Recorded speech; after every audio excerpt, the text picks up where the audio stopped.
Welcome to Strategy Sessions by Thirsty Bandit Consulting, Episode 29, Tech in Hospitality.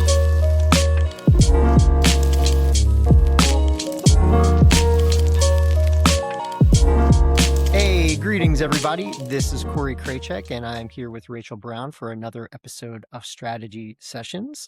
Miss Rachel, the grass is growing outside. The grass is growing. We Yes. are fully into spring at this point. Mm-hmm. The rains have come, the sun comes out, and the circle of life continues. We were just talking pre-show. It never fails, man. Every single time I have like an important call, or if I'm recording from my home studio, or I want to go outside and enjoy the weather on my porch, the lawn guys come. Every And time. and it's like an hour of just noise, like nonstop noise. The birds stop chirping, the squirrels run away. Everything goes silent. Well, it's always like that. Even on days where you're off and you're like, I could sleep in a little bit. No, there's the guy outside your window with the weed whacker, and it's Yeah. 7 a.m. on a Saturday. We have a lot of trees where I live, and it's always the tree guys. There's nothing quite like the motor of a chainsaw at 8 a.m. in the morning, when you're trying to get stuff done, or you're trying to get a couple extra winks of sleep in on the weekend. Mm-hmm. But anyway, I promise, this podcast will be more exciting than watching grass grow. And we're gonna dive into something that we've actually talked about, the idea of as we've built this platform, we've gotten an incredible opportunity to meet with new people, exciting voices within hospitality, within and outside of hospitality. And it's been, I think, one of the biggest pleasures for me, quite frankly, to expand our network.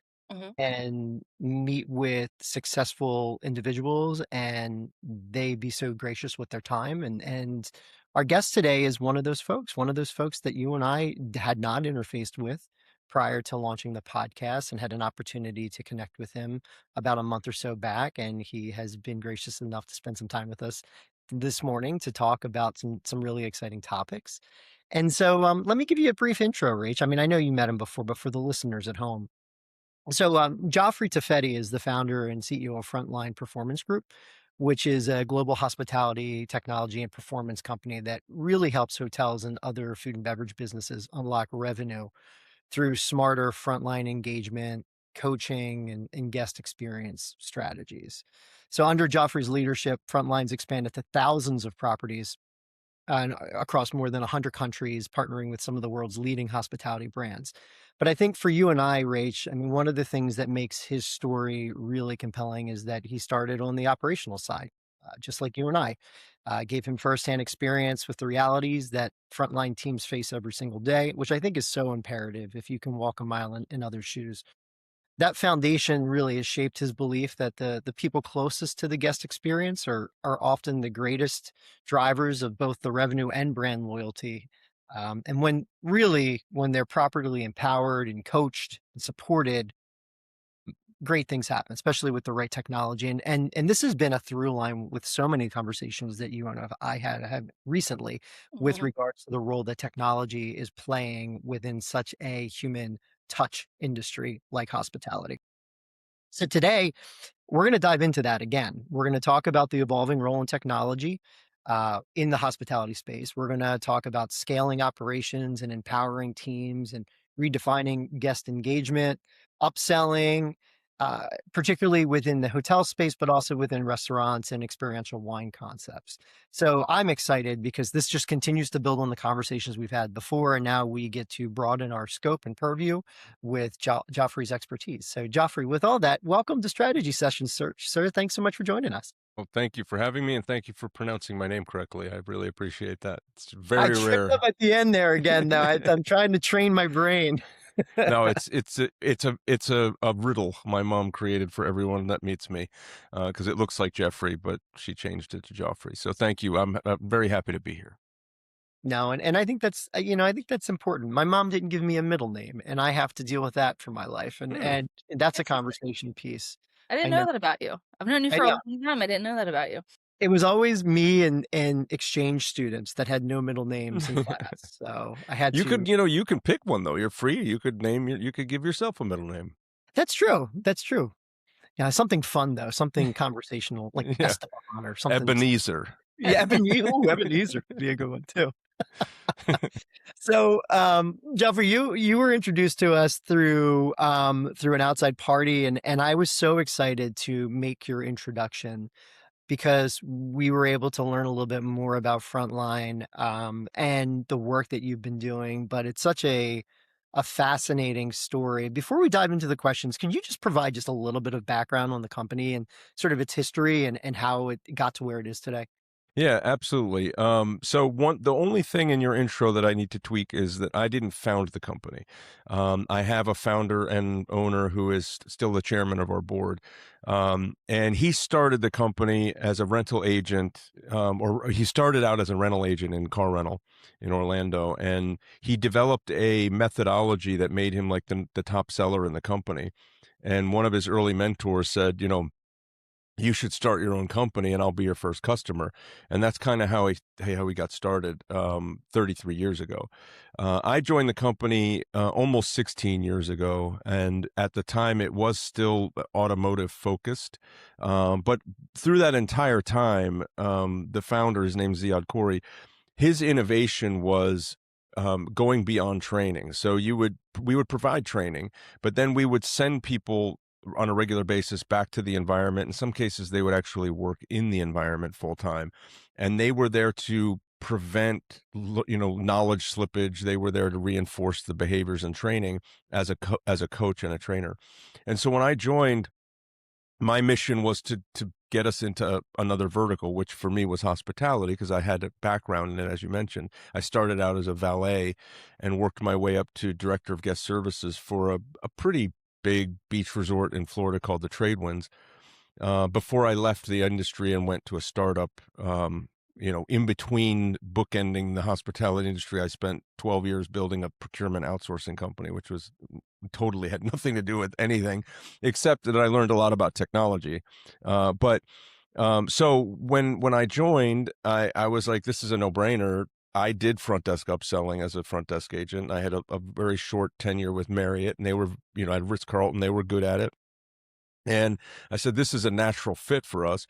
And so we bent our will toward that and ended up, I can get into as much as you'd like, but we ended up with meeting Hilton through the Waldorf Astoria in New York. That was our first front desk we ever worked with, which is, if you're going to shoot for the moon, you land at the Waldorf Astoria in New York, Right. before it closed down when it was still 1,000 rooms. And we did really well, better than anyone expected, including the executive at Hilton at the time, Joe Berger, who sent us there. He thought we would fall on our face because we were a small company, and we ended up doing well. And that kind of earned us a conversation with Hilton, and then we became their preferred partner in this area. And since, we've grown to work with every major brand. As you mentioned, we're in 124 countries or something. All we've ever done is help frontline employees engage the guest in a way that generates higher level of satisfaction and more revenue. Yeah, and it's so necessary. And I think really within the last probably 5 years, particularly, but the last 10 years, technology just continues to evolve and play a bigger role. And the fact that Frontline has built this entire platform around the idea that technology should be enhancing hospitality, not replacing it. Where do you think that balance should exist, though, between the high tech efficiency pieces and the high touch guest experience? And really, what are hotels getting right and wrong still when it comes to implementing tech? Yeah, the first question is one we also wrestle with internally, and I think I would boil it down to this: technology should enable or automate everything that doesn't impact the guest relationship. Everything you can take off of an employee that doesn't enhance the guest experience, you should be looking to automate. But what you don't want to do is you don't want to interfere with the human connection, because I think what we're finding, and this kind of dovetails into the second part of your question, what we're finding is there's a mad rush to technology that could disrupt the guest experience, not enhance it. It might increase profitability. It might make things flow easier for the hotel or for the company that's deploying it, but you don't want to get in between the human and the human, especially in an industry called hospitality, because if you take the human out of the equation, there's no hospitality, because that's a relationship. So I think where they're struggling is they're either they're overcommitting to large scale implementations that take years. And in some cases, they've committed to a technology that by the time it's implemented is behind because of the speed at which things are moving. Or they're trying too hard to take humans out of the loop. Those are the two areas I think that the guest, the traveler, will start to push back against, because it's bad enough when you go to a restaurant and the server isn't great. It's way worse when there is no server. So, we need people. We still need people to help us. We want a connection with other human beings as we're traveling. We don't want to deal with screens and robots and not humans. So I think that's where the balance is enable the human connection to the other human. Don't try to get in the way of it. It's the QR code menu, right? I think it's the bane of anyone in hospitality. It's the bane of our existence when you see a QR code and your server is really just a food runner and you can't build a rapport. And again, the opportunity to learn about the products, to build a relationship in that moment and have some kind of connection to the brand is lost, all for the sake of efficiency and maybe a few dollars of payroll, perhaps. But often payroll that is loss is eclipsed by loss of revenue. So I agree. The QR code. I was just having this conversation yesterday. The only place that I think ordering from a QR code makes sense is if I'm sitting on the beach and there's no reasonable way to have waiters wandering around. Other than that, I want a waiter. I want to ask them questions. I want the recommendations. I want the fun and rapport of it, the experience of being pampered. I mean, that's why we go to hotels. Now, if you're a road warrior, if you work for telecom and you're on the road 5 days a week, you might feel a little differently. That's fine. But for the transient guest, I think that it's a big mistake to try and replace the human connection with technology. Yeah, no, I agree. But I think one of the interesting things coming into hospitality, right, is like, you guys have talked about this, is the upselling, right? On how you can do this and you make it a part of the guest experience instead of making it like a sales tactic or like something super transactional. So, and in hospitality, that can be food and bev, room upgrades, experiences, all those different things. But that same psychology kind of comes over into wine programs, and staff can take some of that kind of onus and do the extra pours, a pairing, membership, security experience. So what separates authentic service-based selling from the pushy upselling, and how can technology help frontline teams kind of personalize those recommendations that builds trust and loyalty and doesn't feel like, you're talking to a used car salesman where they're like trying to get you to get the lemon off the lot? That's right. That's a great question. I think it's multi-layered question. Yeah. So clearly, a lot of people in operations and frontline, when they hear the word sales, they get an ick factor for exactly the reason you just described. It comes in a weird way. It's stilted. It feels pushy. People are uncomfortable with it because it's not ingrained in the service ethos of the location. What people have to keep in mind, this is a core truism. When people are booking an experience, whether it be a wine tasting or it be a hotel stay or a dinner reservation, they are in a certain mindset. They want to get into a place, they want to have some kind of experience, but they don't know everything about what's going to happen when they get there. They're in value mode, if you will. When you're booking in advance, you're in a value state of mind. When you arrive, though, you're in an experiential state of mind. You're now there. And no matter whether it's one of those three things I mentioned, there's an anticipation factor. There's an excitement factor. You're there. You're going to have dinner. You're going to have your wine tasting. You're going to check into this hotel. But you don't know everything. So what's critical is in the culture of the environment is getting people to understand that when the guest arrives, often they don't know, they know they want to be there. They know they are looking forward to an experience, but they don't know everything that it offers. Sales and service is really educating the guest on everything available to enhance their experience. So if you're coming for a wine tasting, there could be add-ons There could be enhancements to that experience that they don't know about. And informing them about them because they will have a better time or because it will enhance their experience is not salesy. It's service. You're saying, I see you booked the XYZ wine tour. We have this other option available that a lot of people really enjoy. That doesn't sound salesy, and that's exactly how we teach them to offer it, is as a recommendation. Use social proof. This is, the psychology of sales. Scarcity and social proof are very powerful. If you say a lot of people enjoy this, there's only 2 spots left, right there creates a desire for that experience. And as long as the experience is real and it's not an empty, thin kind of thing. If it's a real thing, like you're going to get an extra bottle of wine, or you're going to have a sommelier with you, or you're going to, whatever those are, or you're checking in a hotel, you're going to have a view of the sunset, or you're going to have a view of the volcano. Those are real things. So knowing that and imparting that into your team is critical. Now, where the technology comes from is the continuous knowledge. It's the awareness of what you're selling or not selling. It's the awareness of how you're performing against those expectations. So the technology also allows a location to set goals, which is another word for an expectation. So you set an expectation that you're going to achieve a certain thing. And then this technology allows you to measure it, communicate it. It's transparent. Everyone can see it without you constantly having to beat the drum. And you can focus more on the culture and making sure people feel supported and let the technology drive the behaviors.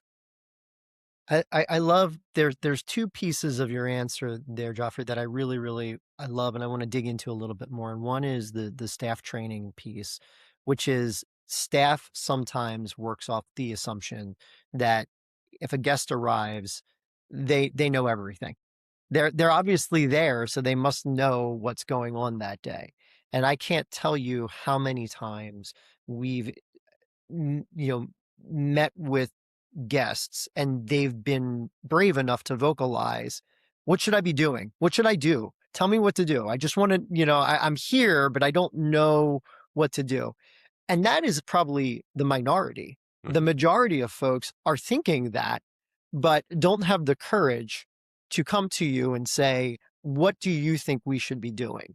And so I love the fact that, because this is an ongoing professional development exercise, right? The staff, this is not a teach it one time to staff and then set it and forget it. It's got to be continuously reinforced to them. It obviously has to flow much like the daily specials in a restaurant does. These are the programs we have. These are the upsell opportunities we have. These are the special wines that these are the new releases. These are the things that you can do and you can't do. And even then, we could talk a little bit more about the operating in the gray areas and allowing for staff to go above and beyond in a read and react scenario based upon how a conversation goes. But the assumption is the killer, making sure that the staff don't assume that the customer knows what they're doing at every moment of their stay and that they've already figured out their full itinerary. There's always an opportunity to 100%. Sell something else. Yeah, I mean, we reinforce this to front desk agents as an example all the time. If a guest arrived and you took them on a room tour of every single available room in the property, would they have booked the room they booked? Chances are a good portion would have booked a better room or a bigger room or a better view. But when you're booking, you're looking for the balance between location and cost. That you're in value mode. I don't care if you're a high net worth person or not. You want a good value. And so when you arrive, though, now you want great experience. And so it is critical to reinforce to the staff, you guys know way more about what they're going to enjoy than they do.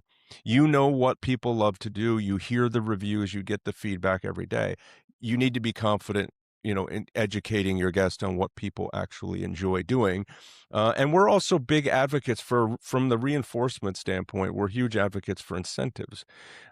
So there's a concept that we love called discretionary effort. People have heard me talk about this before. It's the difference between being a good enough employee that you're never going to get written up or fired, or being the best employee. The difference between those two things is at the discretion of the individual. Well, how do you get them to give you that effort, that extra oomph in everything they do? We believe a big part of it is incentive. It doesn't necessarily have to be cash, but some form of incentive, although we like cash incentives, because you earners, your top performers are tied to your success. The more they're successful, the more you're successful, and you give them a taste of that. And then it allows you to reinforce the right behaviors. So, if an add-on to an experience or a room upgrade is of critical importance, then you create the incentives for that. And that helps you keep them dialed in to that reinforcement factor. And they don't get frustrated when you repeat for the 17th time, remember this thing that we need you to do, because they know that's tied directly to their potential earning or their recognition, their accountability, their rank on the leaderboard, if you will. And any of those things work.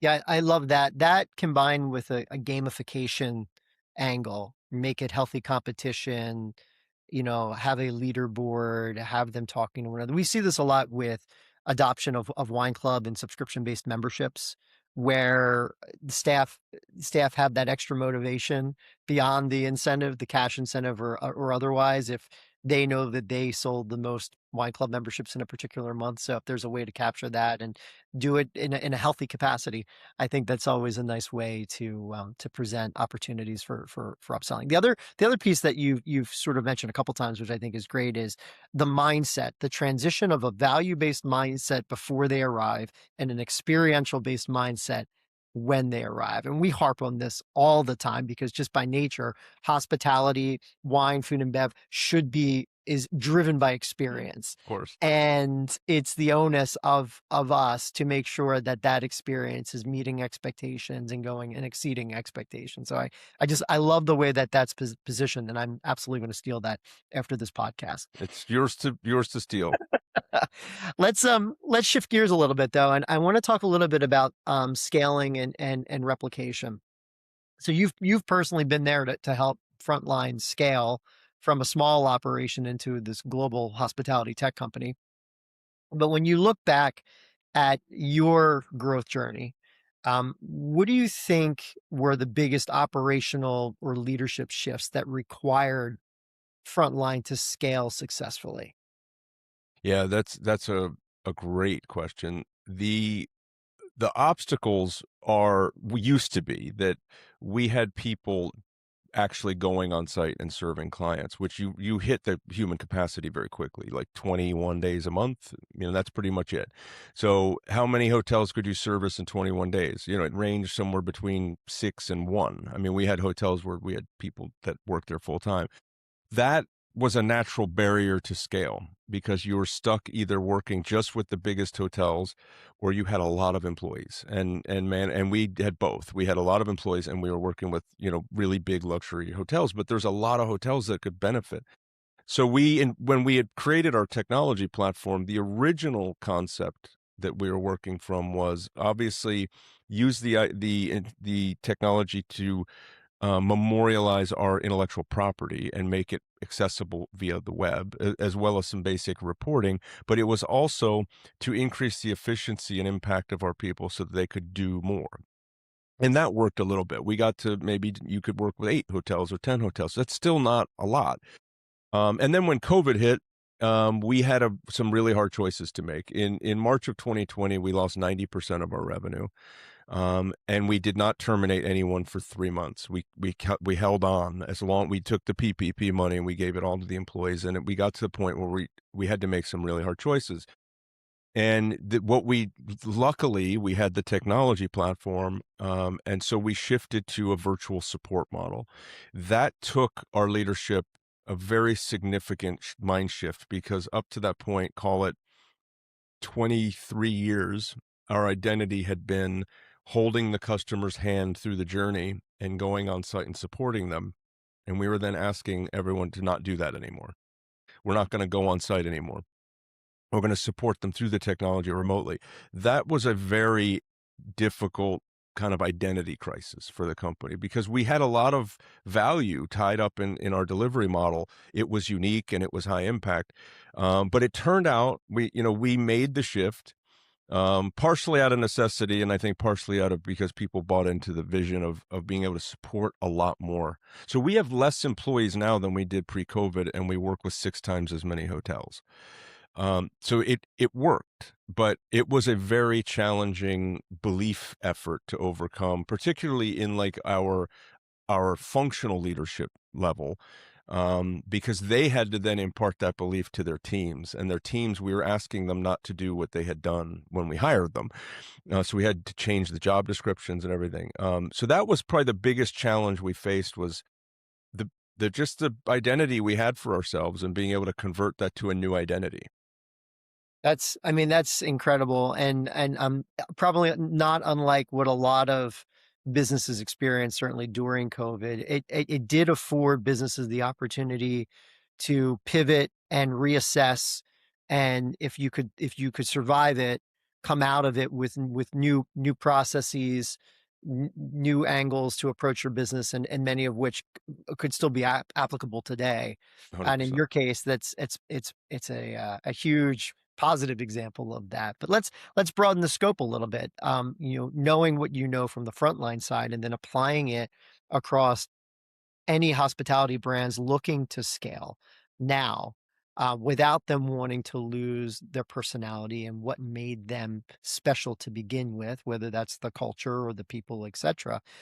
How do you see technology playing the role in present day for those businesses with aggressive scale and replication strategies on the line? Yeah, the culture is the paramount issue when you're scaling, is how do you keep your culture strong and healthy as you're spreading it thinner and thinner, and you have employees that will never talk to each other, as an example, like in different countries or wherever. And I think that the role that the technology can play, if you take out our technology, just technology in general, is that your communications can be more consistent. Your IP, so whatever it is that you want employees using to communicate with their customers, can be very consistent, and you can create reward systems that will reinforce the ethos of the culture, whatever that ethos is. And you can use technology to support employees more effectively. I mean, there's HR platforms that allow you to help and support employees in 50 different countries, kind of like us. And then from a client standpoint, obviously, as we've been discussing, it allows you to do what you do to more people and retain the efficacy. So one of the things we didn't even know ourselves coming out of COVID was, how, like, we measure in hotels, we measure our impact on RevPAR.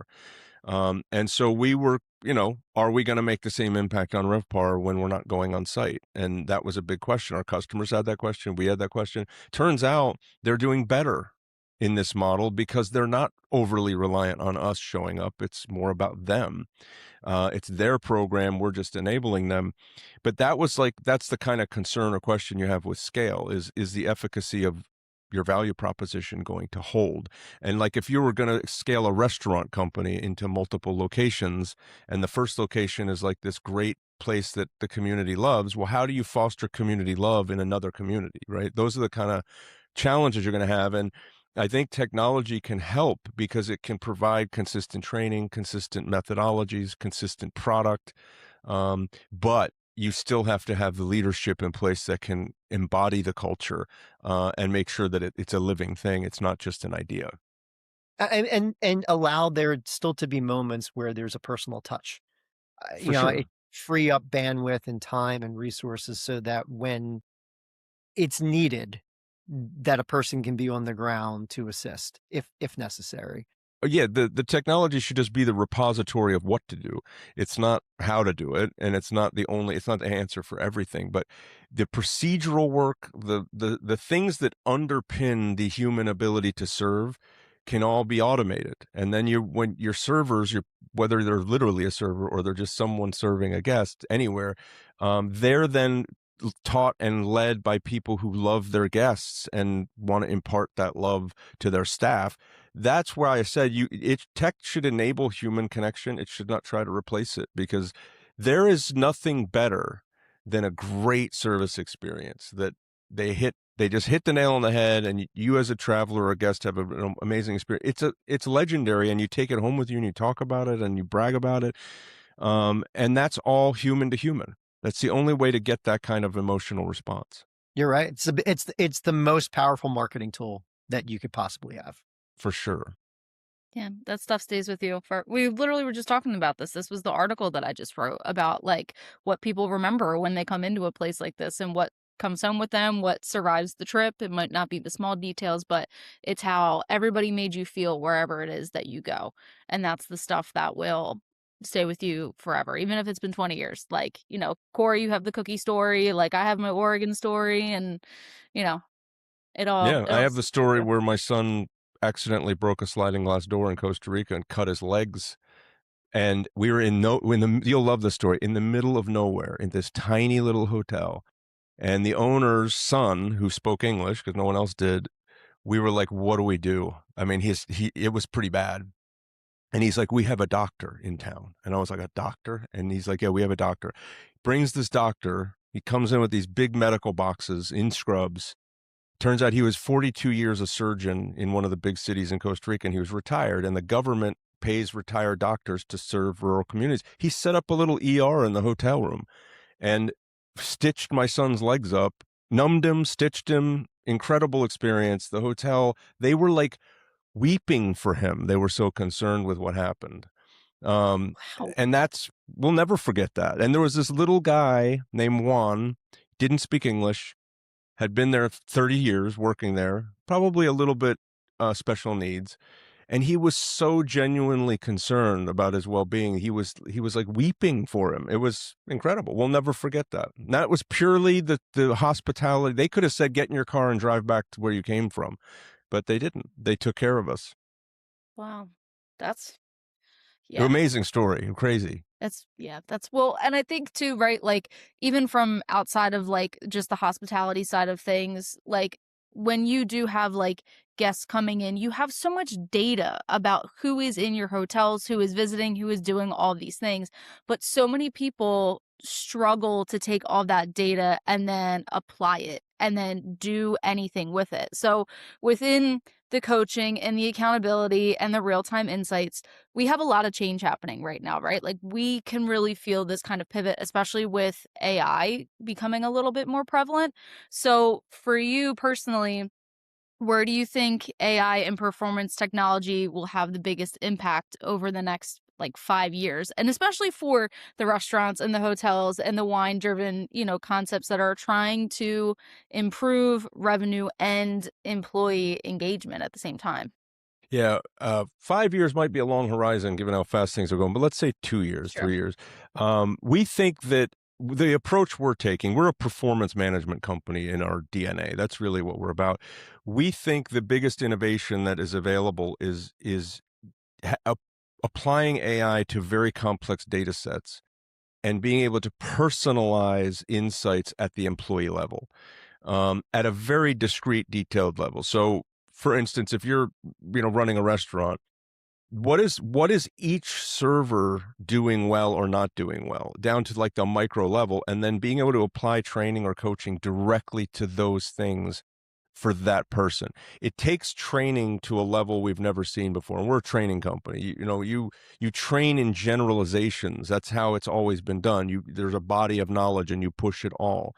What we're doing now is we're saying, Corey, you're great. The only thing you're struggling with is your wine replenishment rate. So let's get into that. Why are you struggling with that? And maybe we'll pair you with Rachel because Rachel is the best at that, but she's not great at appetizers and you are. So we're going to pair you guys off for a couple of weeks and you're going to help each other.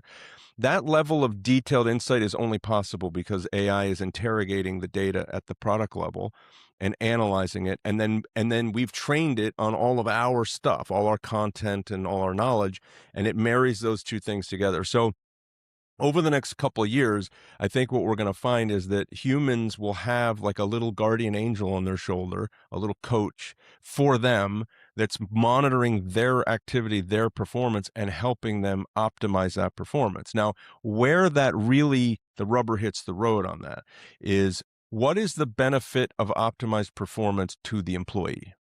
So if it's the Pareto principle. If I get 80% of my result on 20% of my effort, I'm probably going to sit pretty comfortably in that zone.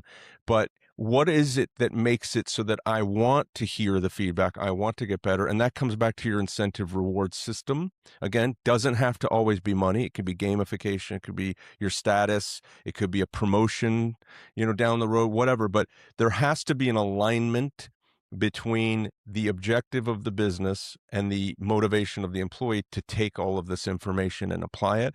But AI is going to make it unprecedented in the next couple of years for human beings to be able to optimize their performance. Like, for instance, this is a little bit of science fiction, but imagine if salespeople had a lapel pin on and it was monitoring every conversation they're having, and it was pinging them when they missed an opportunity or when they didn't overcome an objection, or it whispered in their ear. That stuff is like right around the corner. So when you think about serving guests, there will be sort of this real-time angel on your shoulder that's helping you. Like, after every transaction, it could say, that was great, try this. That was wonderful, no notes. You did great here. Your mood's dropping off. You're sounding a little dull. Like, all those things could be happening like in near real time. That's where I think we're going to see AI go in hospitality and travel.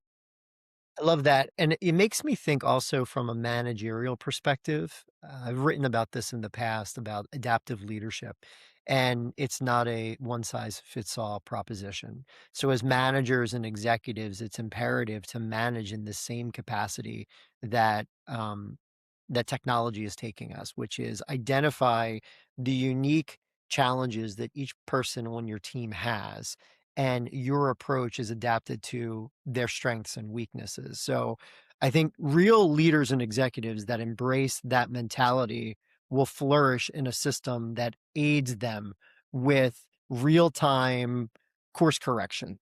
For And sure. it still goes back to the human element, though, Geoffrey, right? I mean, you still need people in decision-making positions to understand that not every single individual learns the same way, reacts the same way, feels rewarded the same way, and to be able to tailor plans for each of those people. Now, it should be much easier than it ever has in human history to be able to manage folks, because you are armed with that, but you have to have that human willingness to be able to spend the time and adapt your approach to each individual. There is no everything you said, I agree with right there. The idea that managers can receive a little bit of insight and guidance into how to approach an employee, let's say for a difficult conversation. AI could be hugely helpful. It can't deliver it. It can't make someone feel cared for. And then that's a leader's job. But if all of this intelligence can be harnessed, humans are the best at interacting with humans. So just arming us with the information we need to be more effective, I think is going to, but it's always going to come back to leadership. It's always going to come back to how do you inspire people? We have, when you talk about motivation, we think there are three critical things that good leaders have to have a handle on. One is reward, which I've talked about. One is recognition, and one is accountability. If you are strong on one of those and you ignore the other two, you're not going to have a great experience as a leader. If you can do all three, and you adjust sort of the weighting, if you will, on which one matters to individual people. There are people who are purely money motivated. They will do anything to make more money. There's other people that don't care about money. They just want to be recognized and cared for. But you got to have those levers in play. And that's another thing that like technology and AI can help with, is when companies aren't balancing properly, it could help them kind of rebalance their priorities. Even in environments where they're not highly profitable, they're struggling financially, there are incentives you can put in place that will motivate people to help you out of that situation. But the decision factor is always going to be a human. Yeah. At least I think for the next couple decades anyway. Well, let's hope for longer than that too, right? I mean, we can only handle so many, digital overlords. If we can keep some of this human, that I think that'll be a good thing. My sons were just saying they loathe the day that traffic stops are conducted by robots, because you won't be able to negotiate with them. They'll be like, nope, you're speeding. Here's your ticket. There's no extenuating circumstances. Not sure how I feel about that comment, right? It's like, Yeah, it's "Son, scary. what are you saying? Are you saying that you've encountered this before and you've been able to get out of things?" Well, Or the example they gave is, and maybe you'll edit this out, but is you have to go to the bathroom really bad and you get caught speeding. Most cops will have some sympathy for that, but a robot won't. that's true. It's fair. That's true. Yeah. No, I think I think that's important to keep in. I mean, that's a fun tidbit for anybody. While we still have human police officers, right? That's right. In strategy sessions, our strategies transcend beyond hospitality. Sometimes it can just be every day. Exactly. Well, this has been a lot of fun. We really appreciate you taking the time, sharing a lot about your own professional journey, what Frontline has seen over the last several decades of growth, and how it can apply to so many different fields in hospitality, whether that's hotels or food and bev or restaurants. Or we we see so many parallels in each of these industries because they all are from basically cut from the same swath, which is that hospitality arm. And I think the biggest underlying theme as we continue to digest tech and hospitality is that the human is the most important, whether that's the client as the customer or your frontline worker who is making the interaction and giving them their impression of what the brand is and what the experience is going to be. So this has been fantastic, Geoffrey. Thank you so much for spending some time with us today, and we appreciate it. Hopefully, no one out there gets in a speed trap today, but if they do, you've got a strategy to use if you need it. Absolutely. And thank you for having me. Great questions. Really enjoyed the conversation. Very stimulating. Thank you. Yeah. No, it's our pleasure. All right. Take care, everybody. Cheers.